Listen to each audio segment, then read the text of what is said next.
متواجدون في معهد التكوين المهني والتمهين لدائرة عين رنات ولاية سطيف.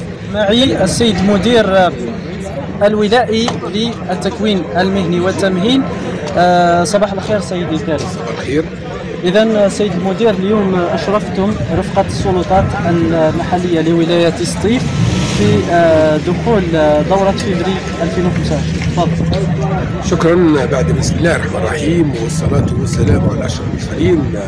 فعلا اليوم هو انطلاق دورة فبراير 2025 يستهلها سيد وزير التكوين والتعليم المهني بدرس في المقاولاتية عن طريق التحاضر المرئي من ولاية البليدة، ومن بعدها تمت المراسيم العادية بحضور السيد الوالي واللجنة الأمنية والعسكرية، بحضور السادة أعضاء البرلمان بغرفتيه، وأيضا بعض المتعاملين الاقتصاديين، المجتمع المدني والمديرين التنفيذيين.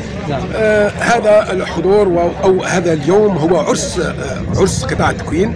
أنا نعتبره عرس لأن راح نتكفلوا بشريحة كبيرة من المجتمع المدني من بلدنا، من أبنائنا، اللي ما ساعدهمش الحظ لإتمام دراستهم على مستوى وزارة التربية.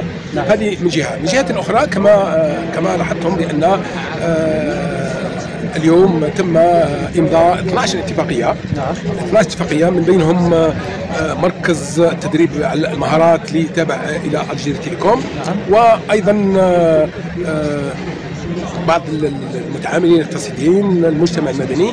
هذا حتى يتسنى لنا خلال إعداد مخطط التكوين التنسيق مع هذه الفئة أو الفئات هذه لتجسيد مقاربة تكوين تشغيل، أي معناتها وهو كل ما يتكون إن شاء الله نلقاو له تنصيب فوري عن طريق الوكالة الوطنية للتشغيل. وهذا هي المقاربة، وهذا هو الشيء اللي رانا نعمل عليه، يعني من طرف الإدارة المركزية أو على مستوى المحلي.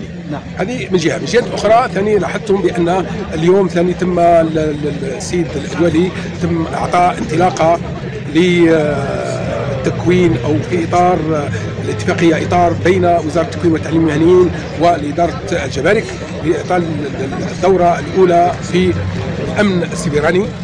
هذه من جهة. ومن جهة أخرى إعطاء إشارة الانطلاق للأساتذة اللي راح يتكونوا في مجال المقاولاتية على مستوى 9 ولايات.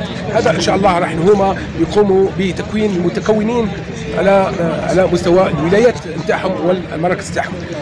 أيضا تم إعطاء إشارة انطلاق للفرع الثاني في إطار مركز تطوير المقاولاتية لشبابنا حاصلين على شهادة تكنيساني، راه مؤطر من طرف نازدا.